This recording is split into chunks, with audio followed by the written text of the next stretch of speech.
Hello दोस्तों, मैं हूं आपका होस्ट और दोस्त कुणाल कुमार। बार बार आता रहूंगा, आपके दिलों में जोर जगाता रहूंगा। दोस्तों, आज की जो वीडियो है वो बहुत ही हॉट टॉपिक पे है। टॉपिक क्या है? टॉपिक है आर्बिट्रेशन। तो आर्बिट्रेशन में हमने बहुत सारी वीडियो बना रखी है, उसके बावजूद अभी भी सेम क्वेरी हमारे पास बहुत आती है। तो आर्बिट्रेशन जो बैंक करता है ना, वो आपको 99% डराने के लिए करता है। अब उसमें रही बात यह कि बाई चांस जो 1% वाला जो होना होगा वो हम ना हो, तो हम लोग उसमें कहते हैं आपको आप ऑब्जेक्शन डाल दो। ऑब्जेक्शन क्यों डालनी चाहिए? क्योंकि दोनों पार्टियों का सहमत होना रिगार्डिंग अपॉइंटमेंट ऑफ आर्बिट्रेशन बहुत जरूरी है। इस पे एक ऑर्डर पास हुआ था, जयपुर कोर्ट ने ऑर्डर पास किया था कि आप एक तरफा आर्बिट्रेशन कर रहे हैं, कस्टमरों का कंसर्न नहीं ले रहे। तो उन्होंने बेसिकली फटकार लगाई थी, किसी केस में जजमेंट पास करी थी। आप देख सकते हैं, वो मिल जाएगी आपको वीडियो। तो दोनों पार्टी का सहमत होना बहुत जरूरी है जब भी आप उसमें ऑब्जेक्शन डालते हैं। इसका मतलब ये होता है कि बैंक एक तरफा आर्बिट्रेटर अपॉइंटमेंट नहीं कर सकती। अगर उसे आर्बिट्रेटर अपॉइंट करना है तो उसको हाई कोर्ट जाना पड़ेगा।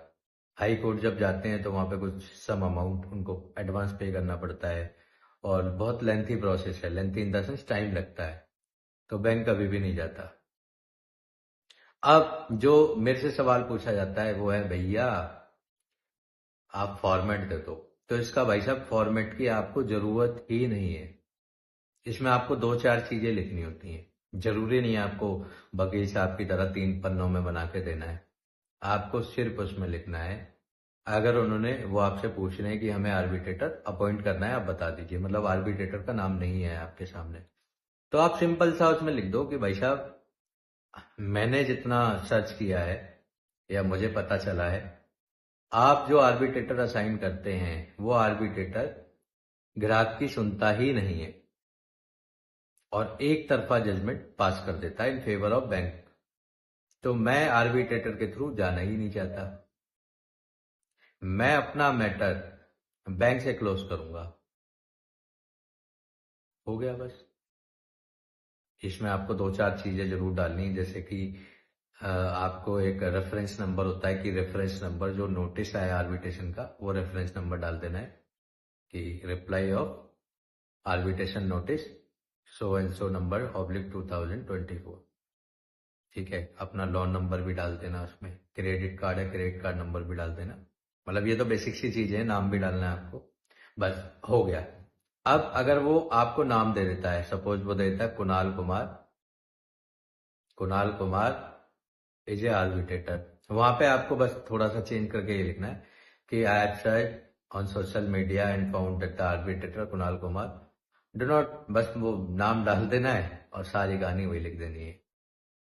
ठीक है, थोड़ी अगर आप रिसर्च करना चाहो उसमें ये डाल सकते हो कि भाई साहब कुणाल सर ने तो 50 आर्बिट्रेशन में मतलब जजमेंट दी है और उसमें से 49 में बैंक के फेवर में दी है, तो मैं तो जाना ही नहीं चाहता। बस इतना ही सिंपल सा आपको जवाब देना है।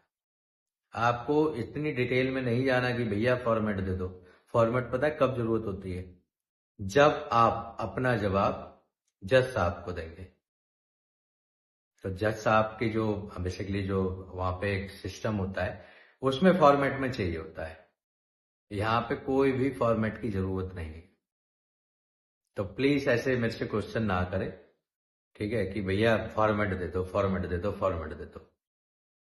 आप सिर्फ 2 लाइन लिख दो, हिंदी में लिख सकते हो हिंदी में लिख दो, अंग्रेजी में लिख सकते हो अंग्रेजी में लिख दो कि भाई साहब ये आर्बिट्रेटर मुझे समझ नहीं आ रहा, बैंक के फेवर में ही जवाब देते हैं, मैं बैंक से बात कर लूंगा। बस हो गई कहानी खत्म।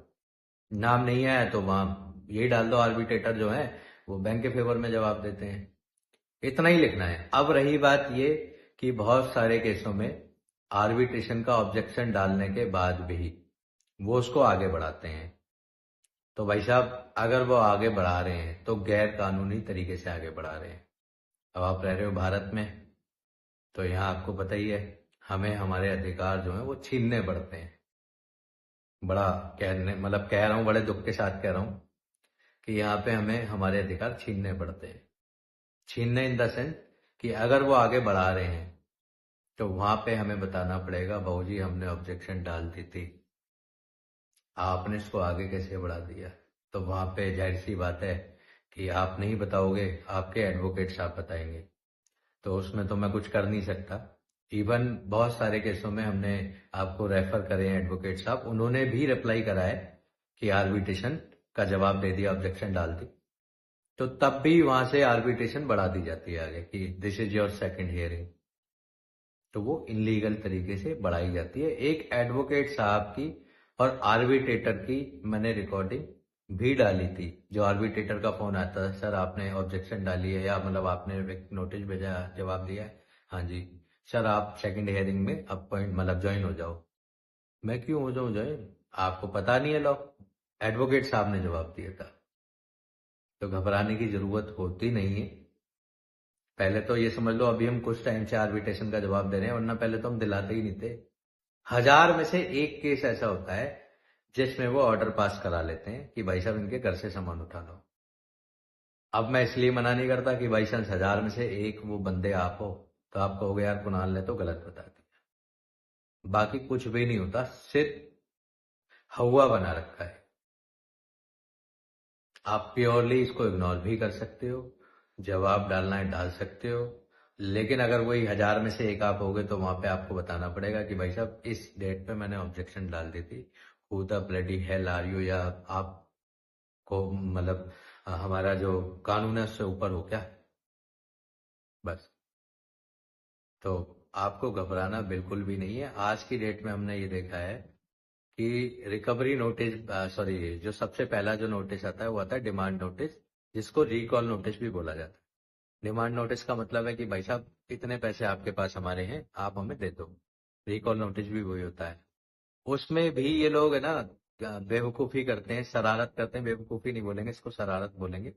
उसमें सब्जेक्ट में लिख देते हैं demand notice under section 21 arbitration conciliation act, ताकि ग्राहक आर्बिट्रेशन का नाम सुन के ना घबरा जाए, डर जाए।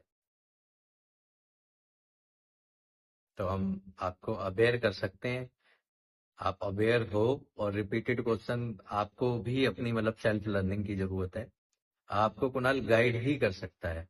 अगर आप ये उम्मीद लगाओगे कि कुणाल ही सब कुछ करेगा, मेल वो लिख के दे दे मेरे को, फॉर्मेट वो बना के दे दे, मैं एक ही बार तो भेज सकता हूँ, ग्रुप में मैंने कई दफा डाला हुआ है। आपको हिंदी में आता हो हिंदी में लिख दो, अंग्रेजी में आता हो अंग्रेजी में लिख दो, या जो भी भाषा आपको आती हो, तमिल, उर्दू, कन्नड़, पंजाबी, वो सब एजेंट उनके पास होते हैं हर लैंग्वेज के। मोटा मोटा इसमें यही है कि आपको ऑब्जेक्शन डालनी होती है कि भैया मैं आर्बिट्रेशन के थ्रू जाना नहीं चाहता। बस। और कुछ भी रॉकेट साइंस नहीं है, कोई बहुत बड़ा हुआ नहीं है इसमें। तो आप है ना 2 लाइन खुद भी लिख लिया करो कि भैया मेरे को नहीं जाना आर्बिट्रेशन में। बाकी हम बहुत जरूरत लगती है मुझे तो मैं एडवोकेट का नंबर रेफर कर ही देता हूँ आपको। हाँ, बहुत से लोगों ने डलाए हैं उनसे रिप्लाई, लेकिन तब भी वही सेम कहानी, सेकंड हियरिंग। हाँ, एक मेन टॉपिक, अभी मैं कुछ वकील साहब से मिलने गया था, एक दूसरे साहब है, तो वहां पे जब हमने उनसे डिस्कस किया ये वाला टॉपिक, मैंने कहा ये टॉपिक बड़ा दिक्कत दे रहा है, तो उन्होंने बताया था कि आप ज्वाइन हो जाओ वहां पे, जो आर्बिट्रेटर है, आर्बिट्रेटर जो है वहां पे आप ज्वाइन हो जाओ। और जब ज्वाइन होगे तो आप वहां पे बता दो कि भैया मैं तो आपके थ्रू जाना ही नहीं चाहता, मैं तो बैंक के थ्रू क्लोज करूंगा, मैंने तो मेल भी डाली थी। लेकिन ये ना एक R&D रहेगी, अभी तक किसी बंदे ने ऐसा किया नहीं है। अगर आप करो तो मुझे बता देना, लेकिन वकील साहब ने जो मेरे को सलाह दी थी वो मैं बता रहा हूँ आपको, कि आप ज्वाइन हो जाओ मीटिंग में और वहां पे बता दो भाई साहब मैंने तो ऑब्जेक्शन डाला हुआ है, मुझे जबरदस्ती घुसाया जा रहा है इसमें। क्यों? क्योंकि बैंक इग्नोर कर सकता है, आर्बिट्रेटर इग्नोर नहीं कर सकता जो हम ऑब्जेक्शन डालते हैं, क्योंकि वो रिटायर्ड जज होता है, उसको एज पर लॉ चलना पड़ेगा।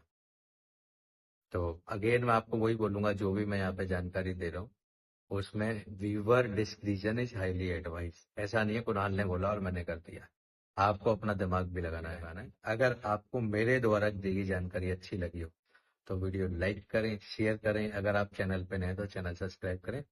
जय हिंद दोस्तों।